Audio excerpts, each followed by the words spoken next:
নেত্রকোনার তৌহিদি জনতা, ধর্মপ্রাণ মুসলমান ভাইয়েরা, যে যেই কাজে থাকেন, হন আপনি কৃষক, শ্রমিক, মজদুর, কোনো আপত্তি নাই, হন আপনি চাকরিজীবী সরকারি অথবা বেসরকারি, হন আপনি প্রশাসনের লোক, যে যেখানেই থাকেন, আপনাদের কাছে আল্লাহর নবীর একজন ওয়ারিস হিসেবে এই কথা আমানত হিসেবে পৌঁছে দিয়ে গেলাম।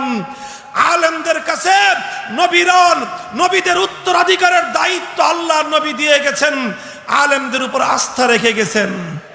কাজেই নবীর সেই আস্থার মর্যাদা যে কোনো মূল্যে আমরা রক্ষা করব।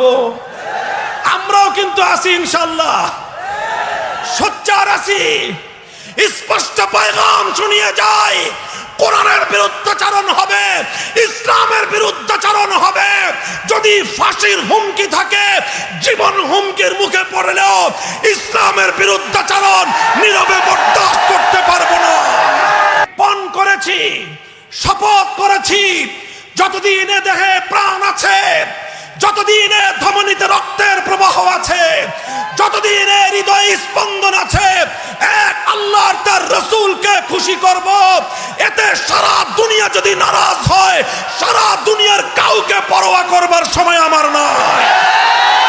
সুতরাং কখনো নেতার কথায় আলেমের বিপক্ষে যাব না, কখনো দলের কথায় আলেমদের বিপক্ষে যাব না।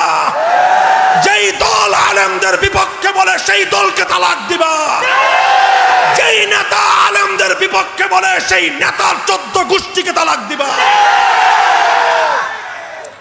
পারবা তো ইনশাআল্লাহ? তাহলে ইনশাআল্লাহ রাজনৈতিক দলও ঠিক হয়ে যাবে, নেতারাও ঠিক হয়ে যাবে। নেতারা যখন আলেমদের বিপক্ষে কথা বলে পাল পাবে না, জনগণ পাবে না, সব নেতা সোজা হয়ে যাবে ইনশাআল্লাহ। আমরা চাই সবাইকে নিয়ে জাতির খেদমত করতে। কেউ আমাদের শত্রু না, কেউ আমাদের দুশমন নয়। কালেমা পড়নেওয়ালা আল্লাহ নবীর প্রত্যেকটা উম্মত আমার ভাই। আমরা চাই সকলে একযোগে আল্লাহর দ্বীনের খেদমত করতে। আলেমরা হাল ধরে থাকবেন আর সাধারণ উম্মত আলেমদের কথা অনুযায়ী চলবে ইনশাআল্লাহ। রাজি আছেন তো? আলেমদের তালিমের কাজে সহযোগিতা করবেন তো? দাওয়াতের কাজে আলেমদের কথা মানবেন তো? ইসলামের গৌরব রক্ষা করবার জন্য প্রয়োজন হলে অকাতরে রক্ত দিতে রাজি থাকবেন তো? আল্লাহ পাক রব্বুল আলামিন কবুল করুন।